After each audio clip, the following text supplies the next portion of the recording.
Governor నిర్ణయం తర్వాతే ఉద్యోగ నోటిఫికేషన్లు విడుదలవుతాయని కాంగ్రెస్ పార్టీ స్పష్టం చేసింది. మీడియా చిట్చాట్లో టీపీసీసీ ఉపాధ్యక్షుడు చామల కిరణ్ కీలక విషయాలు చెప్పారు. టీఎస్పీఎస్సీ చైర్మన్ సభ్యుల రాజీనామాలపై ఇంకా గవర్నర్ నిర్ణయం తీసుకోలేదన్నారు. దీనిపై న్యాయ నిపుణుల సలహాలను గవర్నర్ కోరారని తెలిపారు. రాజీనామాల విషయం కొలిక్కి రాకపోవడం వల్లే నోటిఫికేషన్ల విషయంలో ప్రభుత్వం అడుగు వేయలేకపోతుందని క్లారిటీ ఇచ్చారు.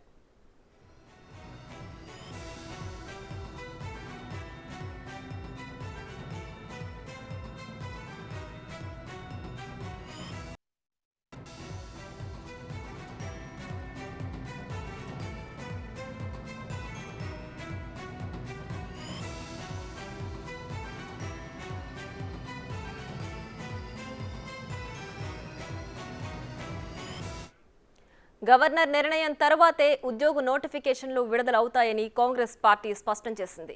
మీడియా చిట్చాట్లో టీపీసీసీ ఉపాధ్యక్షుడు చామల కిరణ్ కీలక విషయాలు చెప్పారు. టీఎస్పీఎస్సీ చైర్మన్ సభ్యుల రాజీనామాలపై ఇంకా గవర్నర్ నిర్ణయం తీసుకోలేదన్నారు. దీనిపై న్యాయ నిపుణుల సలహాను గవర్నర్ కోరారని తెలిపారు. రాజీనామాల విషయం కొలిక్కి రాకపోవడం వల్లే నోటిఫికేషన్ల విషయంలో ప్రభుత్వం అడుగు వేయలేకపోతోందని క్లారిటీ ఇచ్చారు.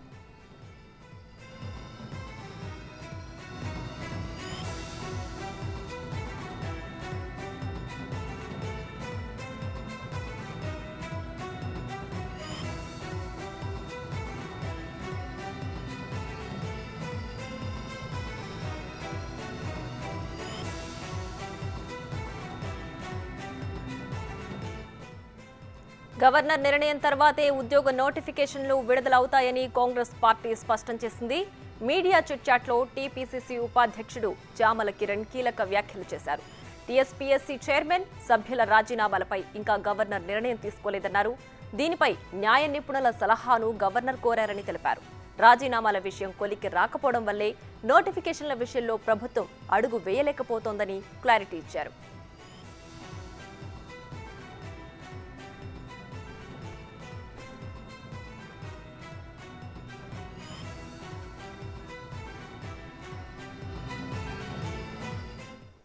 ఇక ఇదే అంశానికి సంబంధించి మరింత సమాచారం మా ప్రతినిధి రాణా ఫోన్ లైన్ లో అందిస్తారు. రాణా, చెప్పండి, అయితే ఉద్యోగ నోటిఫికేషన్లు ఎప్పుడు విడుదలవుతాయని అనుకోవచ్చు? అంటే గవర్నర్ నిర్ణయం ఇంకా ఎందుకు డిలే అవుతుంది? పూర్తి డీటెయిల్స్ ఏంటి? ఇప్పటికే రాజీనామాల ఆమోదం సంబంధించి న్యాయ నిపుణుల సలహా కూడా గవర్నర్ కోరారు కాబట్టి వారి నుంచి కూడా పూర్తి స్థాయి సలహా వచ్చిన తర్వాత రాజీనామాల అంశాన్ని గవర్నర్ కి ఆమె ఆమోదిస్తారు. ఇదే అంశాలు కూడా రాష్ట్రపతి దృష్టి కూడా తీసుకున్నారు కాబట్టి ఖచ్చితంగా కూడా ఈ రాజీనామాల విషయం కొలిక్కి రాకపోవడంతోనే ఈ నోటిఫికేషన్ విషయం అనేది ప్రభుత్వం అటు ముందుకెళ్ళలేకపోతుంది అనేది కూడా చిత్రంలో నేపథ్యం ఏర్పడుతుంది. ఇదే అంశం పైన ఇవాళ చామల కిరణ్ కుమార్ టీపీసీసీ ఉపాధ్యక్షుడు ఆయన కొన్ని కీలకమైనటువంటి కామెంట్లు చేశారు. కాంగ్రెస్ ప్రభుత్వం రాగానే టీఎస్పీఎస్సీ పై ప్రభుత్వం దృష్టి పెట్టింది కాబట్టి టీఎస్పీఎస్సీ ప్రక్షాళన చేయడంలో ప్రభుత్వం చాలా వరకు కసరత్తు చేస్తుంది. ఏదో హడావిడిగా చేసేసేకంటే పూర్తి స్థాయిలో గతంలో జరిగినటువంటి తప్పులు మరొకసారి జరగకుండా ఉండాలన్న ఉద్దేశంతోనే ఈసారి చాలా ప్రక్షాళన కూడా చేయాలని కూడా వారు ఉన్నట్టుగా వారు అవుతుంది. దాంతో పాటు ఈ ప్రక్షాళనలో భాగంగానే చైర్మన్ తో పాటు సహా సభ్యులు కూడా ప్రభుత్వం ఇప్పటికే రాజీనామా చేయించింది కాబట్టి ఇప్పటికే మొత్తం సంబంధించిన బోర్డు అప్పట్లో నియమించిన కమిషన్ మొత్తం కూడా రద్దు అయిపోయిన నేపథ్యంలో కొత్త కమిటీ వాళ్ళని ఎన్నుకోవాలంటే ఖచ్చితంగా వీరి యొక్క రాజీనామాల్ని ఆమోదించాల్సి ఉంటుంది. ఇప్పుడు అంత ఉన్న పరంగా కూడా వారు రాజీనామా చేశారు కాబట్టి వారి విషయంలో ఆమోదించాలా వద్దా, ఎందుకంటే గతంలో జరిగినటువంటి తప్పులకి ఎవరిని బాధ్యత చేయాలంటే కూడా గతంలో కూడా ఇప్పుడు గవర్నర్ కూడా క్వశ్చన్ చేసిన నేపథ్యంలో వీరి యొక్క రాజీనామాను ఆమోదించాలంటే కూడా ఏ రకమైనటువంటి చర్చించుకోవాలన్న ఉద్దేశంతో కూడా ఇప్పటికే న్యాయ సలహా పూర్తి స్థాయిలో ఇవ్వాలని కూడా ఆమె కోరిన నేపథ్యంలో దాని తగ్గట్టుగా ముందుకు చర్యలు తీసుకుంటామని చెప్తున్నారు. ఎందుకంటే ఈ గవర్నర్ నిర్ణయం తర్వాత ఉద్యోగ నోటిఫికేషన్లు రిలీజ్ చేయాలనేసే ప్రభుత్వం ఆలోచిస్తున్నట్టుగా తెలిసింది. అప్పుడే కమిటీ కూడా ఫామ్ చేసి పూర్తి స్థాయిలో దాంట్లో చాలా వరకు కూడా సీనియర్స్ ఉన్నటువంటి సిన్సియర్ ఆఫీసర్స్ని ఈసారి కమిటీలో కూడా పెట్టాలని కూడా ప్రభుత్వం యోచిస్తున్నట్టుగా సమాచారం ఉంటుంది. దాంతోపాటు ఎక్కడ కూడా గతంలో జరిగినటువంటి తప్పులు ఈసారి జరగకుండా ఉండాలనే ఉద్దేశంతో కూడా ఈసారి చర్యలు తీసుకోవాలి. దాంతోపాటు ఈసారి ఎవరైతే కమిటీలో ఉన్నటువంటి సభ్యుల యొక్క ప్రొఫైల్ని కూడా పూర్తి స్థాయిలో వెరిఫై చేసిన తర్వాత వారు ఎన్ని సంవత్సరాల వరకు కూడా వారు విద్యాశాఖలో కానీ ఇతర దీంట్లో కానీ వారికి ఎక్స్పీరియన్స్ ఉంది, ఈ యొక్క పోస్ట్కి వారు ఎంత మేరకు కూడా వారు సరితూగుతారు అనేది అనేక అంశాలను కూడా వారు తీసుకున్న తర్వాత మాత్రమే వారికి ఈ కమిటీలో అవకాశం ఉన్నట్టుగా తెలుస్తుంది. దాంతోపాటు ఈ టీఎస్పీఎస్సీకి సంబంధించిన చైర్మన్ ఎవరికి ఇవ్వాలన్న దానిపై కూడా మల్లగుల్లాలు పడుతుంది. ఇప్పటికే ప్రొఫెసర్ కోదండరామ్ కూడా కొంతమందిని అనుకుంటున్నట్టు తెలుస్తుంది. ఇప్పటికే ముఖ్యమంత్రితో కూడా కొంతమంది కలిసినటువంటి నేపథ్యం ఏర్పడితే గతంలో చాలా కీలకంగా పనిచేసినటువంటి విద్యార్థి అధికారులు కూడా ఈ యొక్క రేసులో ఉన్నట్టుగా తెలుస్తుంది. దీంతో పాటు ఎందుకంటే ప్రక్షాళన చేసిన తర్వాత కాంగ్రెస్ ప్రభుత్వం వచ్చిన తర్వాత యువత అందరూ కూడా ఎవరైతే నోటిఫికేషన్ల కోసం ఎదురు చూస్తున్నారో వాళ్ళందరూ కూడా చాలా ఆశలు పెట్టుకున్నారు కాబట్టి వాళ్ళ ఆశలన్నీ కూడా పూర్తి స్థాయిలో సఫలీకృతం చేస్తూ ఈ గ్రూప్ 1 కానీ గ్రూప్ 2 కానీ అన్ని ఎగ్జామ్స్ అన్ని కూడా చాలా సక్రమంగా కూడా నిర్వహించాలా. అంత సమర్థవంతమైనటువంటి అధికారుల్ని అక్కడ నియమించడం వల్ల ఖచ్చితంగా కూడా నిరుద్యోగుల్లో కానీ ఇటు ప్రజల్లో కూడా ఒక సంతృప్తికరమైనటువంటి వాతావరణం తీసుకురావాలనే ఉద్దేశంతో పైగా ఈ ప్రభుత్వం మీద ఒక మంచి నమ్మకం తీసుకురావాలనే ఉద్దేశంతో కూడా ఈసారి చర్యలు తీసుకోవాలని కూడా కాంగ్రెస్ ప్రభుత్వం భావిస్తుంది. ఎందుకంటే గత ప్రభుత్వం వల్ల అనేక మంది కూడా చాలా వరకు నష్టపోయారు. దాదాపు గ్రూప్ 1 ఎగ్జామ్స్ కానీ గ్రూప్ 2 ఎగ్జామ్స్ కూడా అన్నీ కూడా పోస్ట్ పోన్ అయిపోయినటువంటి నేపథ్యం అయితే కనపడుతుంది. పేపర్ లీకేజ్ వల్ల కానీ 10th పేపర్ కూడా లీకేజ్ వల్ల కానీ అనేక అబాస్పాలు అయిపోయింది. చాలామంది కూడా నిరుద్యోగులు రోడ్డున పడినటువంటి నేపథ్యం అయితే కనపడుతుంది. ఎందుకంటే ఒకటే ఎగ్జామ్ని 2 సార్లు రాయడం వల్ల కూడా చాలా నిరుత్సాహానికి గురయ్యారు.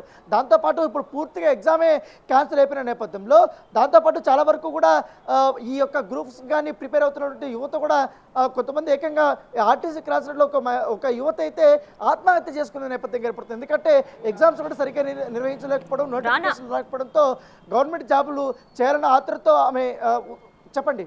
రైట్. అలాగే అంటే దీనికి సంబంధించి ఈ రాజీనామాలకు సంబంధించి న్యాయపరమైన చిక్కులు ఏవి లేవు అని కన్ఫర్మ్ చేసుకున్న తర్వాత గవర్నర్ దీనిపైన ఒక నిర్ణయం తీసుకుంటారు. ఆ వెంటనే ఉద్యోగ నోటిఫికేషన్లు వస్తాయని భావించవచ్చట. ఎందుకంటే ఎప్పటి నుంచో నిరుద్యోగులు ఈ నోటిఫికేషన్ కోసమే వెయిట్ చేస్తున్నారు కదా. ఎస్, తప్పకుండా. ఎందుకంటే వీరు రాజీనామాలు చేసిన తర్వాత గవర్నర్ కూడా ఒక క్వశ్చన్ వేసింది. ఎందుకంటే గతంలో జరిగినటువంటి తప్పులకి ఎవరు బాధ్యతలు, ఎవరు కొత్తగా వచ్చినటువంటి ప్రభుత్వం బాధ్యత వహిస్తుందా, గత ప్రభుత్వం బాధ్యత వహిస్తుందా, లేకపోతే ఇప్పుడు మీరు రాజీనామా చేశారు కదా మీరు బాధ్యత వహిస్తారా? ఎవరు బాధ్యత తీసుకోకుండా రాజీనామా చేసి అలా వెళ్ళిపోవడం అంటే కూడా ఆమె క్వశ్చన్ చేసినటువంటి నేపథ్యం కనపడుతుంది. వారి యొక్క ఆమోదం చేయాలా వద్ద ఇప్పుడు న్యాయ సలహా తీసుకున్న తర్వాత ఆల్రెడీ ఇదే విషయం రాష్ట్రపతి దగ్గర కూడా ఉంది. రాష్ట్రపతి దృష్టికి కూడా తీసుకెళ్లారు కాబట్టి అక్కడి నుంచి కూడా కొన్ని ఇండికేషన్స్ వచ్చిన తర్వాత పూర్తిగా వారి రాజీనామాలు ఆమోదించారు. దాంతోపాటు వారి రాజీనామాలు ఆమోదించిన తర్వాత ప్రభుత్వం కూడా కొత్త కమిటీని కూడా నియమించబోతుంది. కొత్త కమిటీ వేసిన తర్వాత మాత్రమే కొత్తగా ఈ నోటిఫికేషన్ అనేది అనౌన్స్మెంట్ చేస్తారు. దాంతోపాటు గ్రూప్ సంబంధించిన ఎగ్జామ్ ఎప్పుడు నిర్వహించాలనే దానిపై కూడా ప్రభుత్వం నిర్ణయించుకోబోతుంది. ఎందుకంటే ఈసారి చాలా పకడ్బందీగా కూడా నిర్వహించాలి. అంటే గతంలో జరిగినటువంటి తప్పులు ఈసారి పునరావృతం కాకూడదు. గతంలో బయోమెట్రిక్ విషయంలో కూడా అనేక తప్పులు జరిగాయి.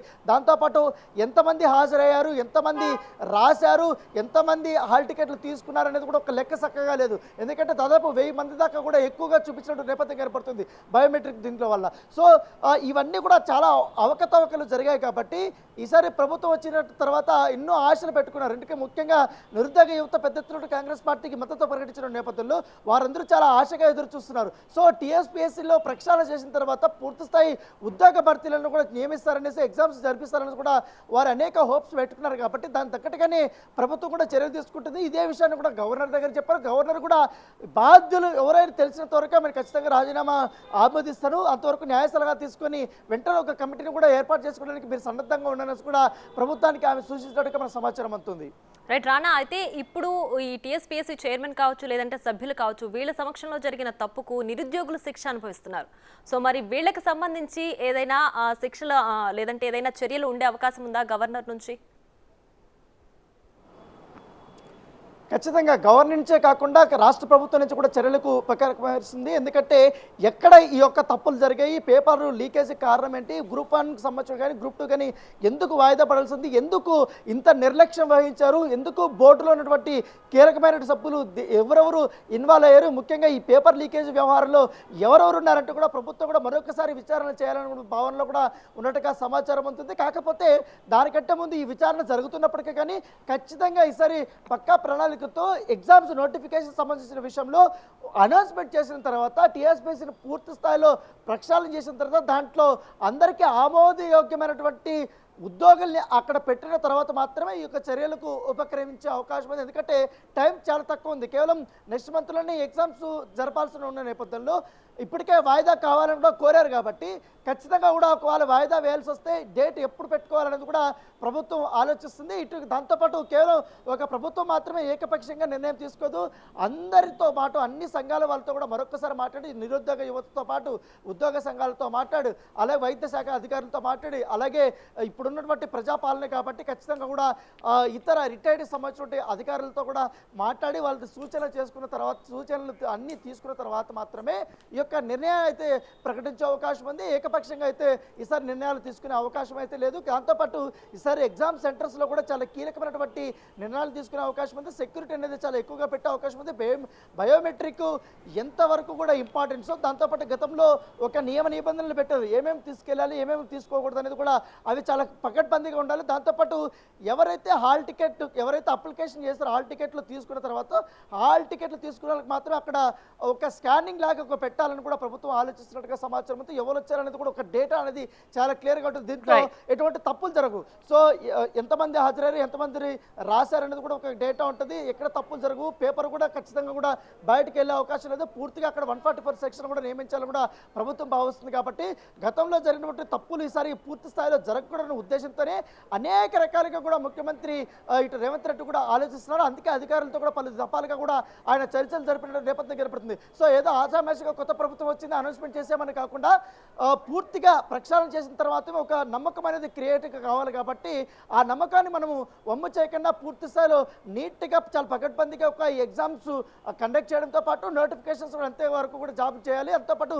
ఉద్యోగాలకు సంబంధించినటువంటి భర్తీలు కూడా వెంటనే కూడా చేయాలనే ఉద్దేశంతో కూడా ఉంది. కాబట్టి దాని తగ్గట్టుగా ఒక ప్రణాళిక పద్ధతిగా కూడా ప్రభుత్వం వెళ్ళాలని కూడా చూస్తోంది. Right Rana, thanks for the updates.